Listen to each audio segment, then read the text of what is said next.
नमस्कार। गणित शिक्षण के इस सत्र में मैं सुलक्षणा भट्ट, विद्यालय शिक्षा उत्तराखंड, आपका हार्दिक स्वागत करती हूँ। आज हम कक्षा 3 विषय गणित, गणित मेला, कक्षा 3 की पाठ्यपुस्तक के पाठ 2 खिलौनों का आनंद भाग 1 पर चर्चा करेंगे। चर्चा के बिंदु हैं: खिलौनों का आनंद पाठ का वाचन, तुलना, क्रमबद्धता और अनुक्रम की जानकारी, आकृतियों, आकारों और मापों की सामान्य जानकारी, पाठ से संबंधित प्रश्नोत्तर, कल्पना शक्ति का विकास। प्यारे बच्चों, आज हम खिलौनों का आनंद पाठ पर चर्चा करेंगे। कुछ बच्चे पुराने डिब्बों, बोतलों और कागज का उपयोग करके पशु पक्षी का चेहरा बना रहे हैं। देखिए, कुछ बच्चे पुरानी डिब्बों, बोतलों और कागज के उपयोग द्वारा पशु पक्षी के चेहरे बना रहे हैं। यह बालिका बोल रही है, मेरी बोतल बेलन आकार की है, को देखो, मैंने उस पर एक कुत्ते का चेहरा बनाया। इसके कान चौड़े होते हैं। देखिए, इस बालिका ने क्या बनाया? एक बोतल पर कुत्ते का चेहरा। दूसरा बालक बोला, मैंने घनाभ पर एक बिल्ली का चेहरा बनाया। इसकी लंबी मूछें होती हैं। देखिए, इसने क्या बनाया? घनाभ पर बिल्ली का चेहरा। इसी प्रकार दूसरे बालक ने कहा, मैंने बॉक्स यानी घन पर सूअर का चेहरा बनाया। इसकी आंखें छोटी होती हैं। इन्होंने क्या बनाया? घन में सूअर का चेहरा। इसी प्रकार इस बालिका ने, मैंने शंकु पर एक पक्षी का चेहरा बनाया। इसकी नुकीली चोंच देखो। इस बालिका ने क्या बनाया? शंकु आकार का चोंच बनाया है एक पक्षी का। तो सभी बच्चे विभिन्न आकार का प्रयोग करके अलग अलग जानवरों का, पक्षियों का चेहरा बना रहे हैं। शिल्प कार्य करने के लिए पुराने डिब्बों, घन और घनाभ और बोतलों, बेलन का उपयोग करके उन पर चेहरे बनाइए। देखिए, यहाँ पर बेलन में सूअर का, ये गाय का चेहरा बना रखा है। इसी प्रकार इस घन में एक कुत्ते का चेहरा बनाया हुआ है और इस घनाभ में एक चूहे का चित्र बनाया हुआ है और इस शंकु में चिड़िया की चोंच बनी है। आप भी ऐसे ही खाली डब्बों का प्रयोग करके किसी भी जानवर या पक्षी का चेहरा बनाने का प्रयास कीजिए। आपने उनकी सतहों पर क्या बनाया? आप भी उनकी सतहों पर कोई भी चित्र, चिड़िया, हाथी, घोड़ा कुछ भी बना सकते हैं। जया अपनी आकृतियों से एक रॉकेट बना रही है। उसने किन आकृतियों का उपयोग किया है? आप आकृतियों की संख्या लिखेंगे। यह जया है और जया ने एक रॉकेट बनाया है जिसमें उसने घनाभ, बेलन, घन और एक शंकु का प्रयोग किया है और एक रॉकेट बनाया है। तो हम आकृतियों की संख्या गिनेंगे। एक घन है, ये दूसरा घन है, तो घनों की संख्या हो गई 2। घनाभ हैं 1, 2, 3 और 4। 4 घनाभ हैं। बेलन एक ही है और शंकु भी एक है। इस प्रकार से जया ने 4 घनाभ, 2 घन, 1 बेलन और शंकु की सहायता से एक रॉकेट बना लिया। आप भी अपनी पाठ्यपुस्तक में चित्रों को देखकर घनाभ, घन, बेलन और शंकु बनाइए और उनके जोड़ से एक रॉकेट बनाने का अभ्यास कीजिए। कौन सी आकृति लाल घनाभ और पीले घनाभ के बीच में है? आप जया के रॉकेट को देख रहे होंगे कि यह रंग बिरंगा है। तो लाल घनाभ और पीले घनाभ के बीच में आप देख रहे हैं कौन सी आकृति है? हम देख रहे हैं उसके बीच में एक नारंगी रंग का बेलन है। बेलन सिलेंडर शेप को कहते हैं, सिलेंड्रिकल।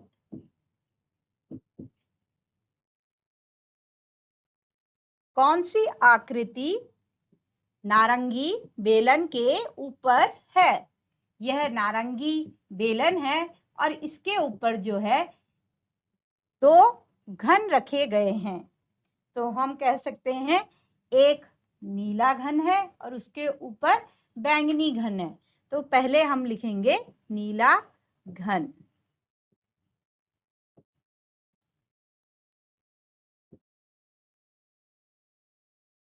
कौन सी आकृति गुलाबी शंकु के नीचे है?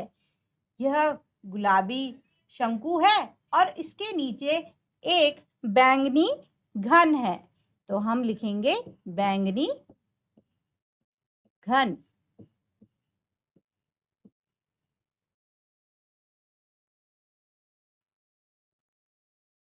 आप देख रहे हैं कि एक घन में कितने सतहें हैं और कितने कोने हैं और कितने किनारे हैं। इसकी 1, 2, 3, 4, 5, 6 सतह हैं। कितनी सतह हैं? सतह हैं 6। अगर आप इनके कोने गिनेंगे तो 1 कोना, 2, 3, 4, 5, 6, 7 और 1 कोना जो आपको दिख नहीं रहा है 8। तो कुल कोने कितने हो गए? कोने हो गए 8। इसी प्रकार से हम किनारे गिनेंगे। इस घन की आकृति में कितने किनारे हैं? 1, 2, 3, 4, 5, 6, 7, 8, 10 और 2 हमें दिख नहीं रहे। तो किनारे कितने हो गए? कुल संख्याएं होगी 12। इस प्रकार हम कह सकते हैं घन के पास 6 सतह होती हैं, कोने होते हैं 8 और किनारे होते हैं 12। घन का एक उदाहरण हमारे सामने है डाइस यानी पासा, जिसको आप लूडो खेलते वक्त प्रयोग करते हो। आइए चर्चा करते हैं। आसपास की वस्तुओं को एकत्र करके घर बनाइए। आकृतियों के नाम बताइए और उनकी सतहों और किनारों के बारे में बात कीजिए। आप भी घनाभ और घनों की सहायता से एक घर बनाइए और उस घर में किन किन आकृतियों का प्रयोग किया और उन आकृतियों में कितनी सतह हैं उन्हें गिनिए। जैसे घनाभ में आपने जिस प्रकार घन में गिना था, घनाभ में भी आप गिन सकते हैं कितने सतह हैं और कितने कोने और कितने किनारे। इसी प्रकार आप बेलन में आप गिन सकते हैं। आप इन्हीं आकृतियों को प्रयोग करके एक घर बनाएंगे। दूसरा प्रश्न है, कौन सी आकृतियां सीधी हैं और कौन सी घुमावदार। साथ ही क्या आप बता सकते हैं कि आकृतियों को कैसे व्यवस्थित किया गया है। प्रत्येक आकृति जो है एक समतल सतह पर और एक घुमावदार आकार पर आधारित है। हर आकृति के लिए एक स्थिर रहने के लिए एक सतह अवश्य मिली है। सिर्फ गोले में जो है कोई कोना नहीं होता। बाकी आप किसी भी आकृति को देखेंगे तो उसमें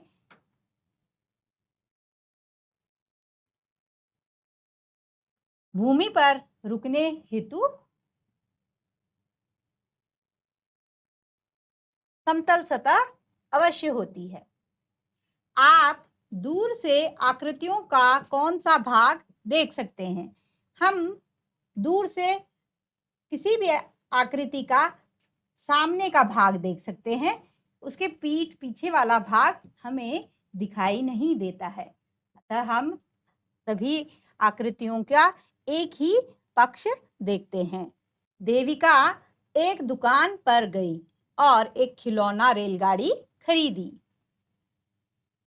उसकी खिलौना गाड़ी में एक लाल बेलन, 2 पीले शंकु, एक स्लेटी घनाभ और एक नीला घन प्रयोग हुआ था। इस प्रकार से उसकी रेलगाड़ी बनी थी। इन खिलौनों में किन आकृतियों का उपयोग किया गया है। आप देख रहे हैं इन खिलौनों में यह एक शंकु है और यह एक बेलन है। तो एक शंकु और एक बेलन द्वारा यह आकृति बनी है। इसी प्रकार यह एक गोला है और यह एक बेलन है। तो एक गोला और एक बेलन की सहायता से यह आकृति बनी है। इसी प्रकार इस खिलौने में एक गोला, 2 शंकु और एक बेलन, इन आकृतियों का प्रयोग किया गया है। एक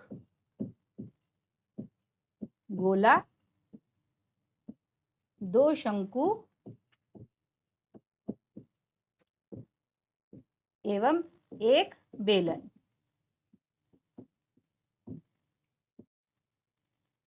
इसी प्रकार इस खिलौने में यहाँ पर कुछ घनाभ और घन रखे गए हैं। एक घनाभ, 2 घनाभ और 1, 2, 3 घन हैं। 3 घन और 2 घनाभ, इनके प्रयोग से यह सारे बॉक्सेस रखे गए हैं। अगला प्रश्न है, जया ने अलग अलग आकृतियों का उपयोग करके कुछ घर बनाए हैं। अपने आसपास उपलब्ध आकृतियों का उपयोग करके नीचे दर्शाए गए घर, टावर, रॉकेट आदि बनाने का प्रयास कीजिए। प्यारे बच्चों, आप भी जया की तरह घन, शंकु, बेलन आदि की सहायता से रॉकेट बनाने का प्रयास करें। जया ने अलग अलग आकृतियों का उपयोग करके कुछ घर बनाए हैं। अपने आसपास उपलब्ध आकृतियों का उपयोग करके नीचे दर्शाए गए घर, टावर, रॉकेट आदि बनाने का प्रयास कीजिए। जया, देखिए जया जो है उसने एक बेलन और शंकु की सहायता से एक घर बनाने का प्रयास किया है। इसी प्रकार एक घन और एक शंकु का प्रयोग से एक घर बनाने का प्रयास किया है। यहाँ पर इसे हम टावर भी कह सकते हैं। इसी प्रकार एक घनाभ और 2 शंकु की मदद से उसने एक रॉकेट, टावर और घर बनाने का अभ्यास किया है। यहाँ पर शंकु, घन और बेलन की सहायता से उसने एक घर बनाने का अभ्यास किया है। ध्यान दें कि घन एक विशेष प्रकार का घनाभ होता है। आइए खेलते हैं। बनाइए और बताइए। विद्यार्थियों को 4 या 5 के समूह में बैठने के लिए कहें। प्रत्येक समूह में एक विद्यार्थी कोई 3 आकृतियां चुनता है और उन्हें एक साथ रखकर एक खिलौना बनाता है। फिर वह विद्यार्थी अपने इस खिलौना बनाने के क्रम को बताता है और अन्य विद्यार्थियों को यह खिलौना देखे बिना इस खिलौने का निर्माण करना होता है। अब अन्य बच्चों को समूह में बारी बारी से यह खेल खेलने दें। उदाहरण है कि घनाभ के ऊपर बेलन है और बेलन के भी ऊपर शंकु है। आप देख सकते हैं कि घनाभ के ऊपर बेलन था और उसके ऊपर शंकु रखा गया है। यह घनाभ है। इसके ऊपर, ये बोर्ड के ऊपर यह घनाभ रखा गया है। जो बोर्ड है वो भी घनाभ है और उसके ऊपर एक घनाभ रखा गया है।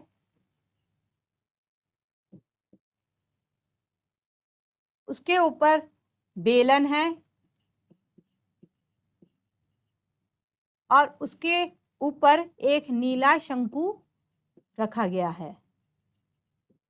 तो यह खेल इस प्रकार है कि एक बच्चा ये सारी आकृतियां व्यवस्थित करेगा और दूसरा बच्चा उसकी कॉपी बिना देखे करेगा। जो जो निर्देश वो यहाँ से बोलेगा कि मैंने नीचे सबसे पहले एक घनाभ लिया, तो वह बालक भी वहाँ से दूसरी तरफ से बिना देखे एक घनाभ उठाएगा और उसे अपने बोर्ड के ऊपर रखेगा। उसके बाद वह बालक बोलेगा कि मैंने अब बेलन उठाया है। तो ये निर्देशों का खेल है। जिस तरह से वह बोल रहा है वो वही निर्देश अनुसार आकृति उठाएगा, तो दोनों की आकृतियां मैच करेंगी और इस प्रकार से यह खेल आगे बढ़ेगा। क्रमवार जो बताया जाएगा कि घनाभ के ऊपर बेलन, बेलन के ऊपर शंकु, और इसी प्रकार दूसरा बच्चा भी उसे व्यवस्थित करेगा। प्यारे बच्चों, आप भी इस खेल को अपने साथियों के साथ खेलने का प्रयास करेंगे। कक्षा में निम्न आकृतियां ढूंढिए और तालिका में उनके नाम भरिए।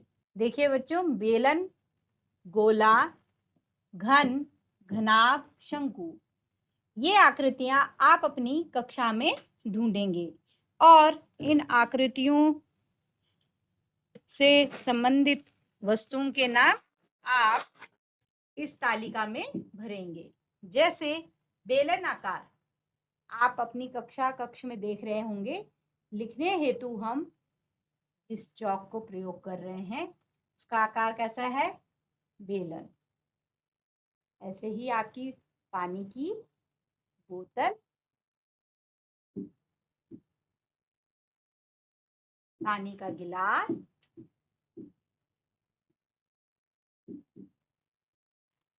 और आपकी कक्ष के बाहर भी अगर आप अपने आसपास देख रहे हैं तो जो ढोल है वह भी बेलन आकार का है। इसी प्रकार गोला, अब गोले में आप देख रहे हैं, सबसे पहले तो आपके खेल कूद कक्ष में है आपकी गेंद, आपके फुटबॉल, आपकी वॉलीबॉल, यह सब क्या है?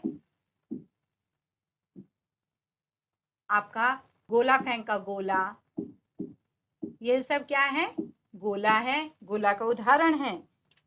इसी प्रकार घन के उदाहरण में है आपके पास पासा है जिसे आप लूडो खेलते वक्त प्रयोग करते हैं, और आपके पास है रूबिक क्यूब जो एक प्रकार का खेल है।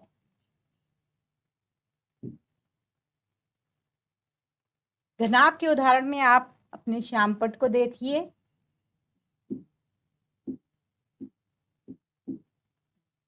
कमरे में रखा हुआ जो बक्सा है, अलमारी,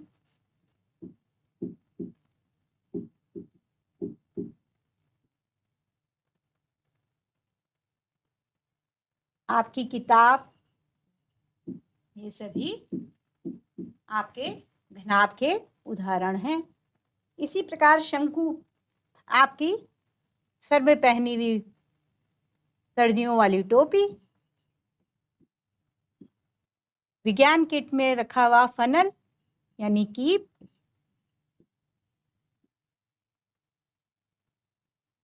इसके अलावा भी अगर आपको कोई सामग्री दिख रही है तो आप मुझे ये तालिका भरने में मदद कर सकते हैं।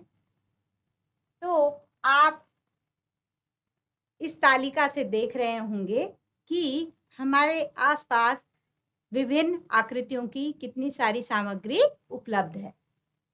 इससे संबंधित प्रश्न है, उस आकृति का नाम बताइए जो आपको सबसे अधिक मिली है। सबसे अधिक सामग्री हमें किस आकृति में मिल रही है? हम देख रहे हैं घनाभ में हमें सबसे ज्यादा आकृति किसमें मिल गई? घनाभ।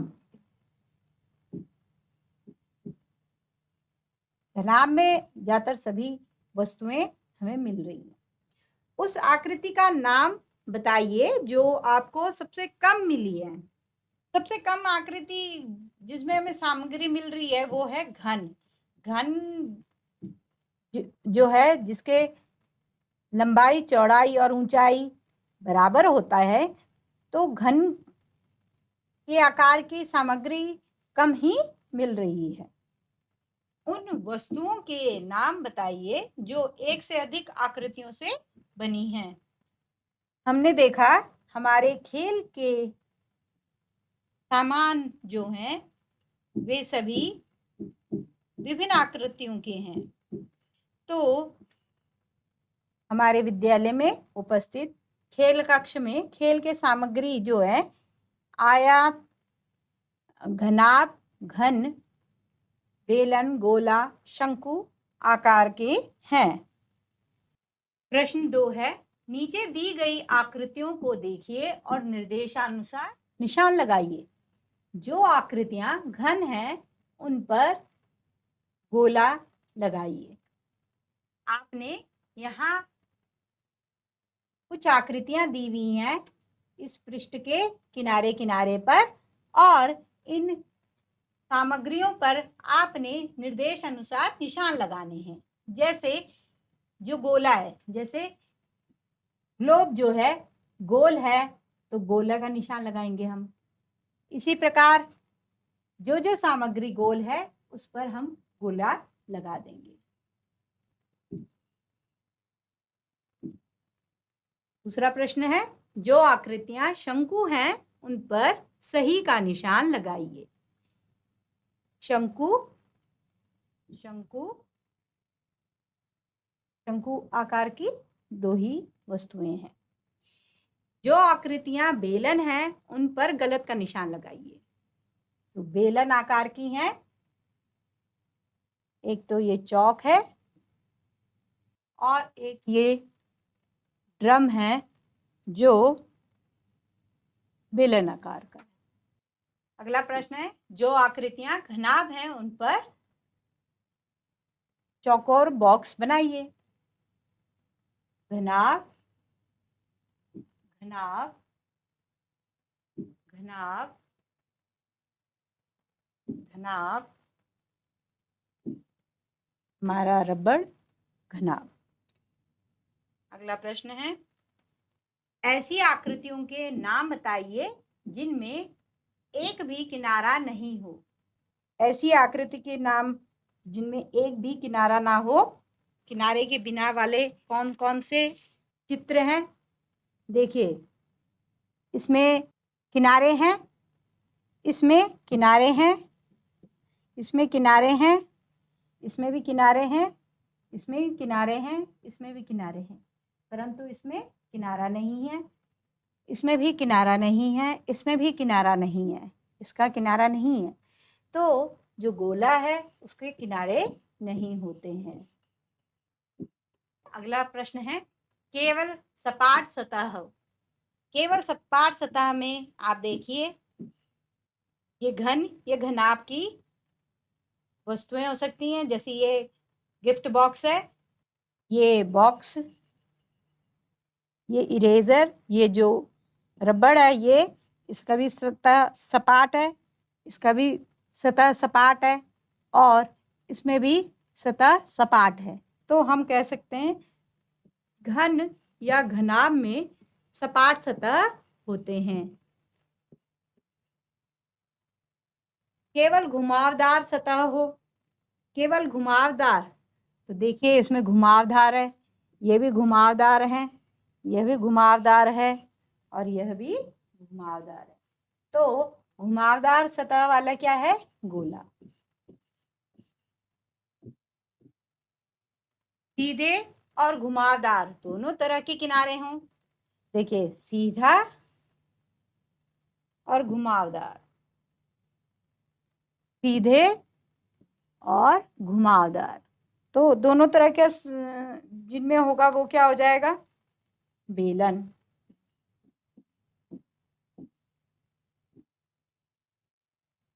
सपाट और घुमावदार दोनों तरह की सतहें हों। सपाट और घुमावदार, सपाट और घुमावदार हैं, सपाट और घुमावदार। यह शंकु में, ये जैसे शंकु है, सीधे और घुमावदार, तो यह बेलन होना था। सपाट और घुमावदार, सपाट और घुमावदार, तो यह शंकु का उदाहरण होगा। आप कौन कौन सी आकृतियां बना सकते हैं? ये बालिका है जो कह रही है, देखो मैंने मिट्टी और डंडियों से क्या बनाया। आप भी ऐसी आकृतियां बनाने का प्रयास कीजिए। मिट्टी और डंडियों की सहायता से इस बालिका ने यह एक घनाभ बनाया है। इसी प्रकार से उसने यह एक आकार और बनाया है। आप भी ऐसा अभ्यास कर सकते हैं। घन की सहायता से निम्न आकृतियों को बनाने का प्रयास कीजिए। आप घन बनाएंगे जिसकी लंबाई, चौड़ाई और ऊंचाई एक समान होगी, तो घन का प्रयोग कर आप इन आकृतियों को बनाने का प्रयास करेंगे। इस पृष्ठ के किनारों पर एक खेल दिया गया है। पासे को फेंकिए और गोटी को पासे पर आई संख्या के अनुसार अगले चित्र पर ले जाइए। समाप्त वाले खाने को पार किए बिना अपने दोस्तों के साथ यह खेल खेलिए, और जो पहले समाप्त वाले खाने तक पहुंचेगा वह विजेता होगा। आपने अपने पासे को इस प्रकार प्रयोग करना है कि अगर 1 आए तो बेलन है, अगर 2 आए तो गोला, 3 आए तो शंकु, 4 आए तो घन, और 5 आए तो घनाभ, और 6 है तो यदि संभव हो तो 2 खाने आगे बढ़ें। और अपनी पाठ्य पुस्तक पर देखिए, जिसके किनारे पर आपको कुछ चित्र दिए गए हैं जिनको आपने अपने खेल में प्रयोग करना है। यहाँ आरंभ से शुरू करके गोला, घनाभ, शंकु, घनाभ, गोला, और इस तरह से आपने यह चक्र चलता रहेगा। आपने पासा डालना है और वहाँ पासे के अनुसार आपने उस खाने में जाना है, और समाप्त तक जो सबसे पहले पहुंचेगा वह विजेता होगा। हमने चर्चा की खिलौनों का आनंद पाठ का वाचन तुलना क्रमबद्धता और अनुक्रम की जानकारी, आकृतियों, आकारों और मापों की सामान्य जानकारी, पाठ से संबंधित प्रश्नोत्तर, कल्पना शक्ति का विकास। पाठ के आधार पर मूल्यांकन के कुछ प्रश्न आपके लिए हैं। निम्न वस्तुओं के नाम के आधार पर आप बताएंगे कि इनका आकार किससे मिलता है। तरबूज, फुटबॉल, इनका आकार कैसा है। दूसरा प्रश्न है दरवाजा, श्यामपट्ट, इसका आकार किस की तरह मिलता है। तीसरा प्रश्न है रूबिक क्यूब एवं पासा, इसका आकार कैसा है। प्रश्न 4 है जोकर की टोपी, आपने देखी होगी, और आइसक्रीम कोन, इसका आकार किसकी तरह है। प्रश्न 5 है चौक और जग, इनका आकार किससे मिलता है। गृह कार्य, पाठ के आधार पर आप गृह कार्य करेंगे। प्रश्न है आपके रसोई घर में गोलाकार, घनाभ, घन, शंक्वाकार, बेलनाकार वस्तुएं कौन कौन सी हैं, उनकी सूची बनाइए। गणित शिक्षण के इस सत्र में आशा है चर्चा के जो बिंदु रहे वे आपको समझ आए होंगे। गणित शिक्षण के अगले सत्र में पुनः मिलेंगे। धन्यवाद।